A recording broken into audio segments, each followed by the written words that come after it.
Sir जी 2-3 minute रुकते हैं sir जी, अजान हो रही है सर जी, समझ नहीं आती मुझे फिर।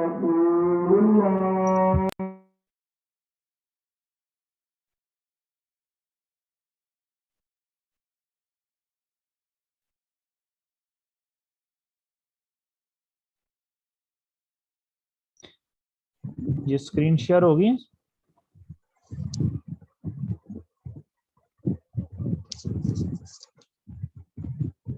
जी सर हो गई।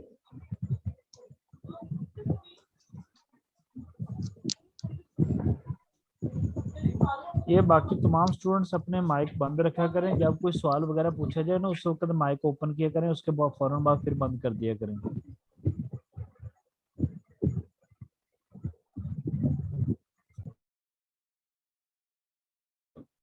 जी अच्छा, अब आपने वाइल और डू वाइल दोनों पढ़ लिए हैं, ठीक है। अब मैं इन पे कोई बात नहीं करूंगा, अब मैं डायरेक्ट चलूंगा फार लूप पर। बड़ा इंटरेस्टिंग फार लूप है और ये ही तकरीबन हर जगह पे आप इस्तेमाल करेंगे अपनी रोजमर्रा जिंदगी में। अगर जितने भी प्रोग्राम लिखेंगे फायर लूप ही लिखेंगे। मैंने तीन चीजें आपको पिछले जो लूप और डू वाइल लूप के अंदर मेंशन की थी कि ये तीन जो चीजें हैं वो आप कर रहे हो। एक तो आप इंक्रीमेंट कर रहे थे या डिक्रीमेंट कर रहे थे, ठीक है। और दूसरा आप कर रहे थे, आप ऊपर इनिशियलाइजेशन करते थे, ठीक है। तो ये वाली, ठीक है। और उसके बाद तीसरी जो चीज थी वो आप कंडीशन लगाते थे। अगर मैं ऐसे ना करूं कि मैंने ये जो चीजें हैं मैं इनको एक ही लाइन में लिख दूं सारी चीजों को, तो बेहतर नहीं हो जाएगा? चलो जी ऐसे कर लेते हैं हम। जरा आते हैं, ठीक है। यहाँ मैं लिखता हूँ FOR, फार कीवर्ड है, पैरेंथेसिस ओपन क्लोज लिखता हूँ। अब ये जो इंट I इक्वल टू 1 है इसको मैं यहाँ से कॉपी करके यहाँ पे लिख देता हूँ। यहाँ n इक्वल टू 1 लिखने की जरूरत नहीं, सिर्फ डिक्लेयर ही हमने कर दिया। ठीक हो गया जी। इसके बाद आप सेमीकोलन लिखेंगे। अच्छा जी। और इसके बाद आपने कंडीशन लिखनी है ये वाली, ठीक है। N less than equal to upper limit, ठीक है। यहाँ से मैंने उठा के इसको यहाँ पे लिख दिया, ठीक है। और यहाँ से ये वाइल का तो हम वैसे ही ख़त्म कर देंगे। अच्छा जी, ये भी कंडीशन भी अब हमने लिख दी। अब फिर मैं सेमीकोलन डालता हूँ। ये जो चीज़ है इंक्रीमेंट और ये डिक्रीमेंट करते थे, इसको भी मैं यहाँ से उठा के यहाँ पे लिख दूँ। तो ये देखें मैंने तीनों चीज़ें एक ही लाइन में लिख दी और इसके आखिर में सेमीकोलन नहीं लगाना भी, ठीक है। फार पहले ये इनिशियलाइजेशन, कंडीशन, इंक्रीमेंट या डिक्रीमेंट, ये नहीं दरमियान में सेमीकोलन डाला हुआ है, ठीक है। उसके बाद इसकी बॉडी शुरू हुई और आपने एन की वैल्यू प्रिंट करवा दी।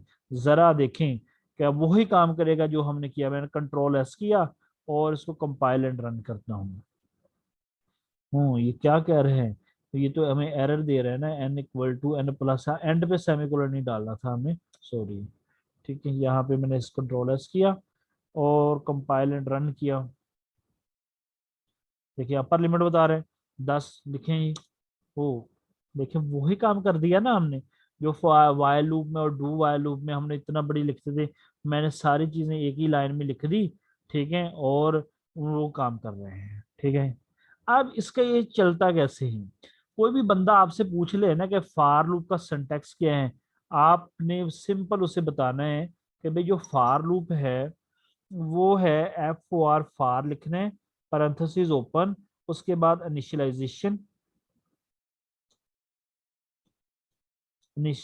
उसके बाद सेमीकोलन, कंडीशन,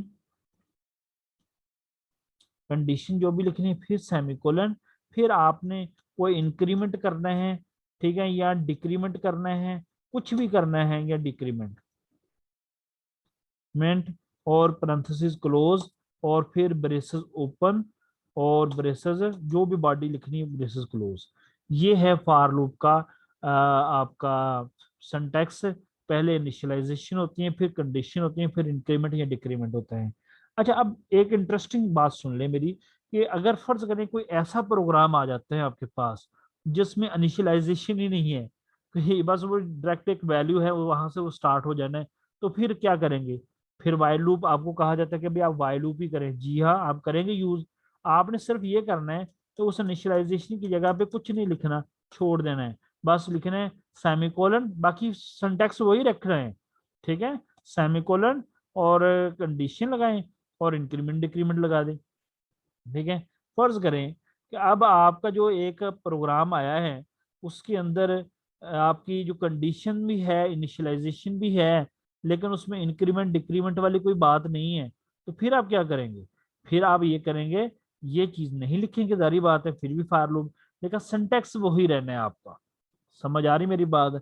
तो सिंटैक्स आपने वही रखना है कि इनिशियलाइजेशन के बाद सेमीकोलन होता है, फिर कंडीशन, कंडीशन के बाद सेमीकोलन होता है, उसके बाद इंक्रीमेंट डिक्रीमेंट होता है, ठीक है, ये सिंटैक्स यही रहना है। अब ये काम कैसे करते हैं जरा देखेंगे।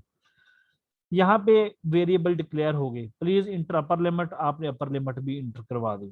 उसके बाद आएगा फार, सबसे पहले इनिशियलाइजेशन होगी n इक्वल टू 1, उसके बाद कंडीशन चेक होगी, पहले भी ऐसे ही होता था वाइल के अंदर भी कि इनिशियलाइजेशन होती थी और उसके बाद कंडीशन चेक होती थी। जैसे कंडीशन चेक होगी ना यहाँ तक, तो लूप ने अब क्या करना है, लूप ने यहाँ पे नहीं जाना, अब यहाँ से पहली बार जब आएगा, तो पहली बार यानी यहाँ से आया, फार पे इनिशियलाइजेशन की, कंडीशन चेक की और उसके बाद स्टेटमेंट पे आ गया, स्टेटमेंट चला दी।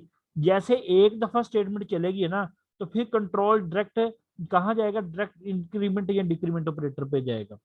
जो इंक्रीमेंट या डिक्रीमेंट ऑपरेटर पे जाके वैल्यू को इंक्रीज या डिक्रीज करेगा, तो फिर वो क्या हो जाएगा, उसके बाद फिर कंडीशन पे आएगा, ठीक है। अब कंडीशन चेक करने के बाद फिर स्टेटमेंट पे आ गया, फिर क्या करे, फिर इंक्रीमेंट पे जाएगा, फिर कंडीशन चेक करेगा, फिर आ जाएगा। जरा देखा आपने, इस पहली दफा क्या किया, पहली दफा इसका बिहेव और था, दूसरी दफा या तीसरी दफा या चौथी दफा चल रहा है तो इसका बिहेव और है।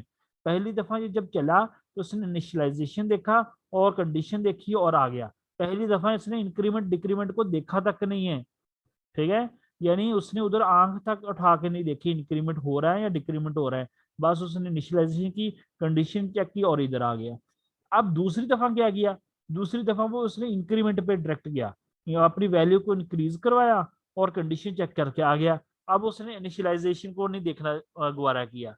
तो अब तीसरी दफा फिर गया ऊपर, इंक्रीमेंट वैल्यू को किया और कंडीशन चेक की और वापस आ गया। अगर आपको कोई बंदा कहता है कि आप जी वैल्यू उल्टी लिखें, उल्टी गिनती लिखें, तो आप क्या करें, n इक्वल टू 100 कर दें, जो यहाँ से भी स्टार्ट करनी है, ठीक है, सॉरी अपर लिमिट आप बता दें अपनी, और ये 1 तक रहेगा, लेकिन यहाँ पे जो कंडीशन आपकी चेंज हो जाएगी, और होना यही है, ठीक है। कोई भी बंदा आपसे पूछ ले कि फार लूप कैसे काम करता है, आपने बताना है कि भाई पहले इनिशियलाइजेशन होती है, फिर कंडीशन चेक होती है, फिर स्टेटमेंट चलती है, जब स्टेटमेंट चल जाएगी उसके बाद इंक्रीमेंट या डिक्रीमेंट होगा, फिर कंडीशन चेक होगी, फिर स्टेटमेंट चलेगी। यानी जब पहली बार आएगा तो पहली बार इनिशियलाइजेशन की तरफ वो जाएगा, कंडीशन चेक करके स्टेटमेंट पे आ जाएगा, फिर उसके बाद इंक्रीमेंट डिक्रीमेंट और कंडीशन तक ही महदूद रहेगा, ऐसे ये प्रोसेस होता रहेगा।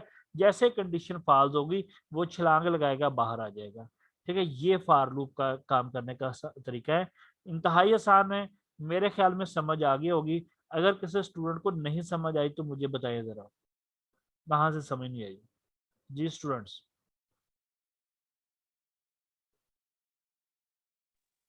सर आगे हो गया सर। ठीक हो गया? और किसी स्टूडेंट्स को कोई इसमें प्रॉब्लम?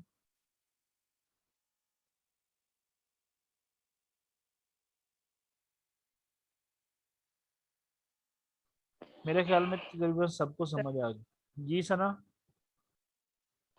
सर आ गई समझ। सही हो गया। ये बड़ा इंटरेस्टिंग है, हम हर जगह इस्तेमाल किया करेंगे ये फंक्शन, पढ़ने या रे पढ़नी है।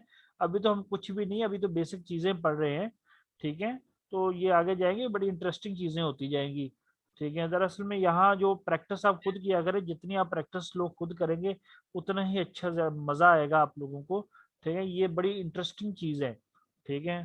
तो मैंने तो बस बेसिक चीजें पढ़ानी है आपको, कंसेप्ट क्लियर कराने, बाकी जो काम है ना वो आपने करना है। हाँ काम उस दौरान आपको कोई प्रॉब्लम फील होती है तो आप मुझसे जरूर डिस्कस किया करें, ताकि आप लोगों को कोई प्रॉब्लम ना हो सके। अच्छा ये हो गया फार, फार स्टेटमेंट पढ़ लिया। अब हमारा ने आखिरी जो चीज पढ़नी, इंक्रीमेंट और डिक्रीमेंट ऑपरेटर।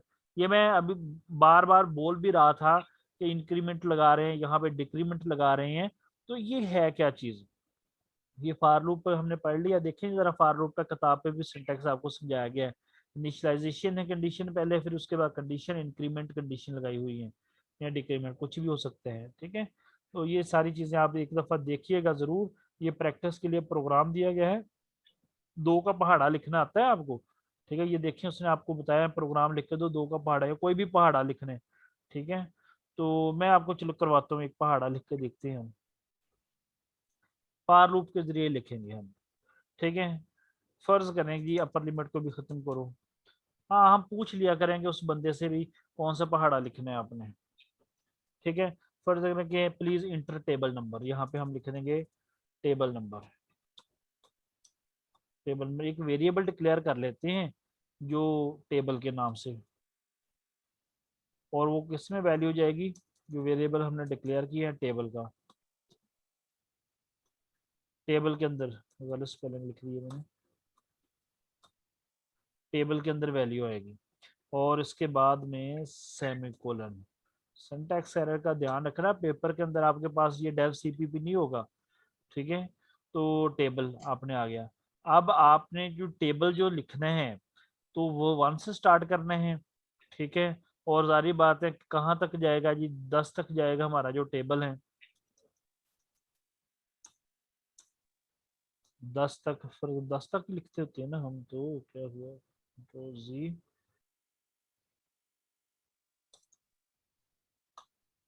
अच्छा, ये और हर दफा उसमें इंक्रीमेंट होगा।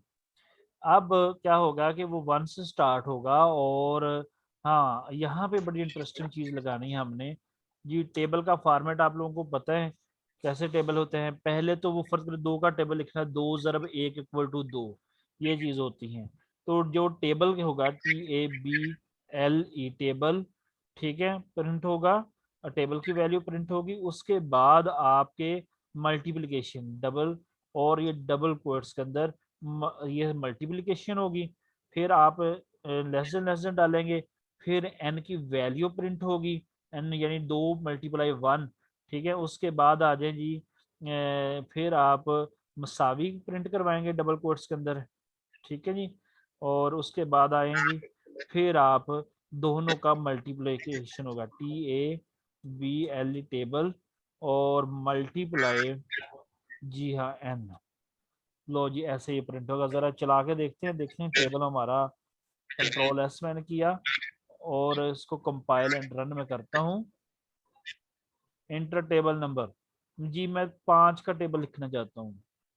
ये देखें, 5 1 5 5 2 10 5 3 15 5 4 20 5 5 25 5 6 30। ठीक है, आप लिख सकते हैं टेबल। अब आपको देखें कोई भी टेबल है नहीं आता, आप इसकी मदद से लिख सकते हैं टेबल। ठीक है, आपने ये प्रोग्राम लिख दिया और आप कोई बड़े से बड़ा भी टेबल आप लिख सकते हैं। कोई भी कहते हैं आपको जी सुनाए जरा 16 का टेबल सुनाए, आपको तो आता ही नहीं होगा 16 का टेबल। ये देखिए कंप्यूटर ने आपको लिख दिया फौरन टेबल। ठीक है, गलत तो नहीं लिखा है, सही लिखा है ना?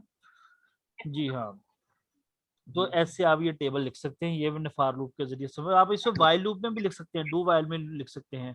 याद रखिएगा कि अगर पेपर में ना आपको प्रोग्राम आ जाता है तो आपको वो कहता है कि फलां मुझे लूप में लिख दे, फिर वही लूप यूज करना है। अगर कोई नहीं कहता फिर अपनी मर्जी से जो मर्जी लूप यूज कर लें। अच्छा, अब आ जाए इंक्रीमेंट और डिक्रीमेंट पे, और हम अपना लेक्चर खत्म करते हैं इसको। देखिए, ये देखें, इंक्रीमेंट का मतलब होता है इंक्रीज करना, डिक्रीमेंट का मतलब होता है डिक्रीज करना, यानी वैल्यू में 1 का इजाफा कर देना, या जो भी आप लिखेंगे। जैसा कि आप यहाँ पे लिखते होते थे, देखे ना, लिखा है n इक्वल टू n+1।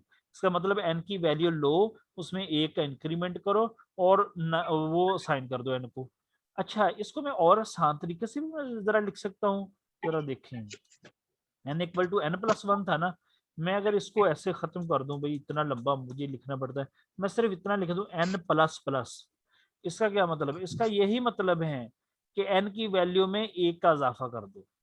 ठीक है, तो n++ दिस इट्स मीन के n की वैल्यू में 1 का इंक्रीमेंट कर दो। n की वैल्यू 10 है तो 11 कर दो, 11 है तो 12 कर दो। अब अगर डिक्रीमेंट क्या कहा जाए तो n माइनस माइनस।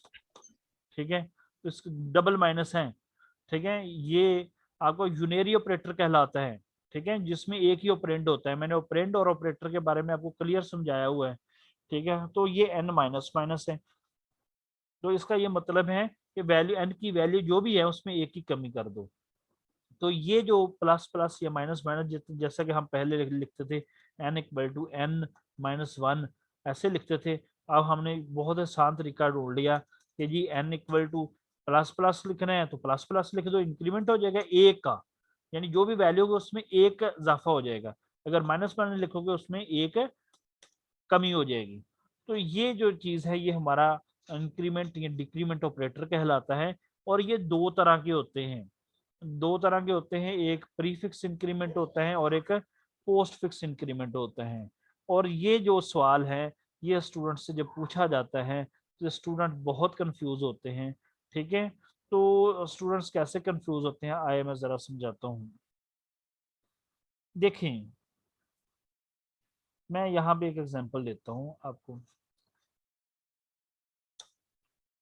फर्ज करें कि x प्लस प्लस, और ये प्री इंक्रीमेंट है, पोस्ट इंक्रीमेंट और प्री इंक्रीमेंट क्या होता है। दो तरह के ऑपरेटर मैंने आपको बताया ना कि ये होते हैं pre pre increment, pre increment हो गया और पोस्ट इंक्रीमेंट हो गया, पोस्ट इंक्रीमेंट।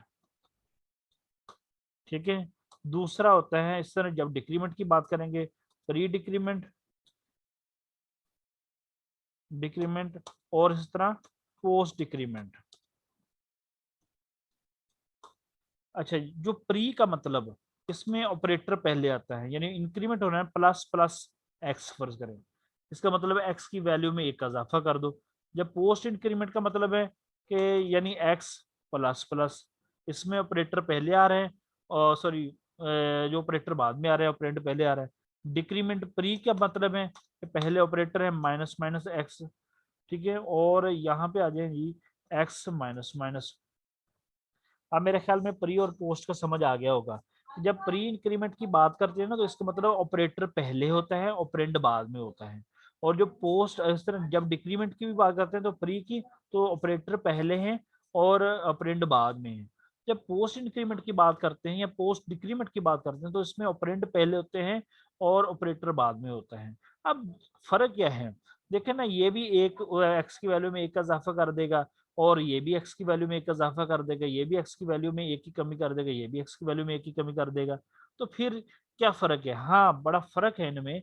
जब तो ये स्मॉल एक्सप्रेशन में काम करें तो फिर तो दोनों के जो जवाब होते हैं ना वो सेम होते हैं, यानी ये भी एक का इंक्रीमेंट करेगा, ये भी एक का इंक्रीमेंट करेगा, और इस तरह ये भी एक की डिक्रीमेंट करेगा, ये भी एक का डिक्रीमेंट करेगा। लेकिन जब ये लार्ज एक्सप्रेशन में काम करें, कैसे? मैं आपके पास दो वेरिएबल है एक्स और वाई, मैं लिखता हूँ x equal to y plus plus. ठीक है, और यहाँ आपको कहता हूँ इसी तरह z equal y sorry plus plus y. अब आपको जो पहले है ना y की वैल्यू मैंने दी है, फर्ज करें कि y की वैल्यू हमारे पास 10 है। अच्छा, अब ये स्टेटमेंट एग्जीक्यूट होती है, सेमीकोलन में डाल देता हूँ ताकि आपको पता चले ये सी की स्टेटमेंट ही है। अच्छा जी, तो अब y इक्वल टू 10 है, जब यहाँ आएगा तो क्या होगा? मुझे कोई स्टूडेंट बताएगा कि x की वैल्यू क्या आएगी ये स्टेटमेंट चलने के बाद और y की वैल्यू क्या आएगी? जी हाँ, मुझे बताएं ज़रा, तो मैं उसके हिसाब से लिखूँ x की वैल्यू क्या आएगी जब ये स्टेटमेंट चलेगी और y की वैल्यू क्या आएगी। जी हाँ, बताएं मुझे।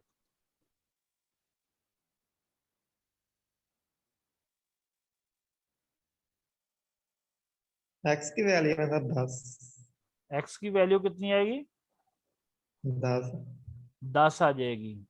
ठीक हो गया जी, मैं लिख देता हूँ 10। y की वैल्यू क्या आएगी?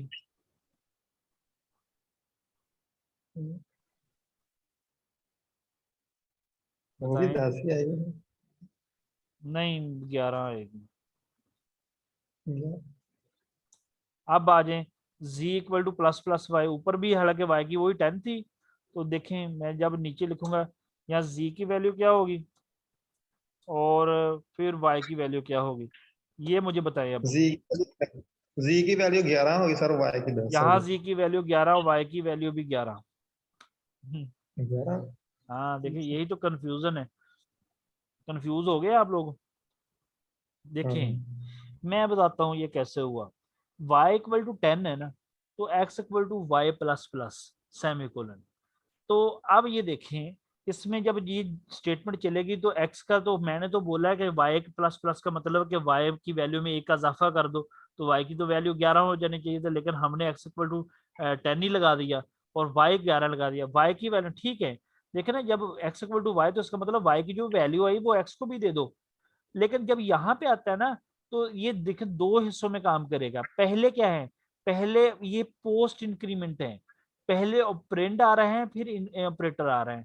तो इसमें देखें जो पहले y की वैल्यू के 10, पहले y असाइन हो जाएगा x को, y की वैल्यू 10 है, x को साइन हुई 10, तो x की वैल्यू 10 ऑपरेंट होगी।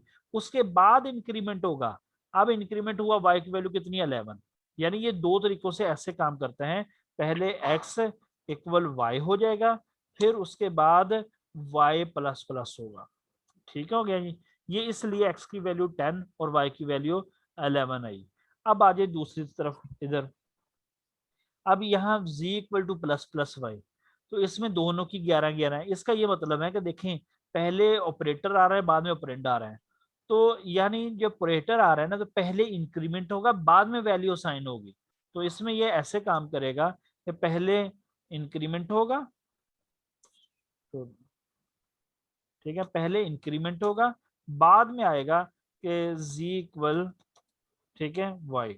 तो अब पहले इंक्रीमेंट हुआ, y की वैल्यू होगी 11, तो अब फिर साइन होगा, तो z इक्वल टू y, तो z की भी वैल्यू 11 होगी। समझ आ गई मेरी बात है?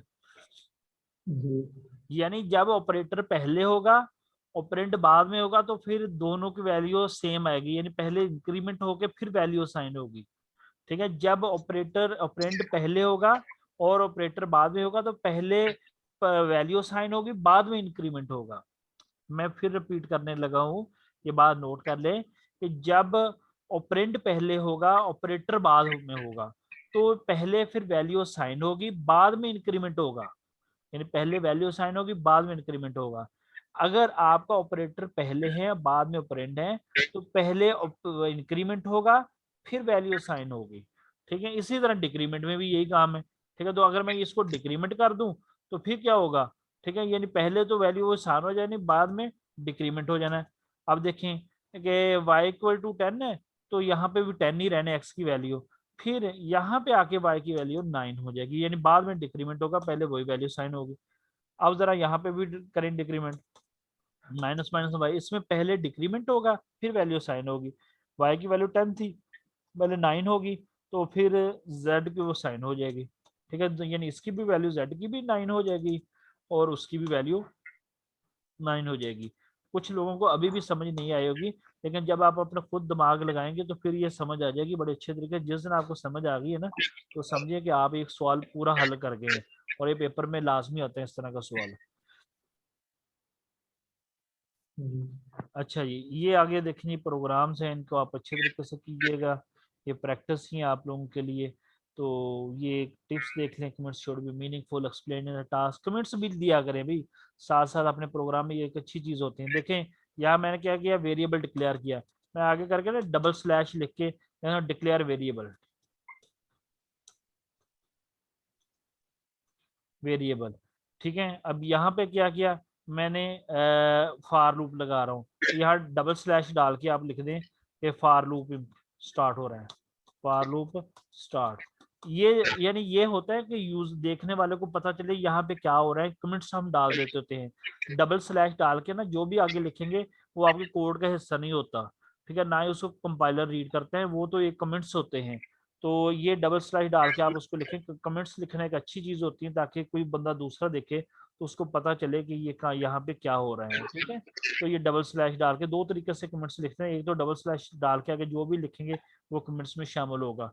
ठीक है, दूसरा तरीका ये होता है कि आपने कोई लंबा कमेंट्स लिखना हो तो आपने स्लैश डालें, ठीक है, और उसके बाद स्टार डालें आप।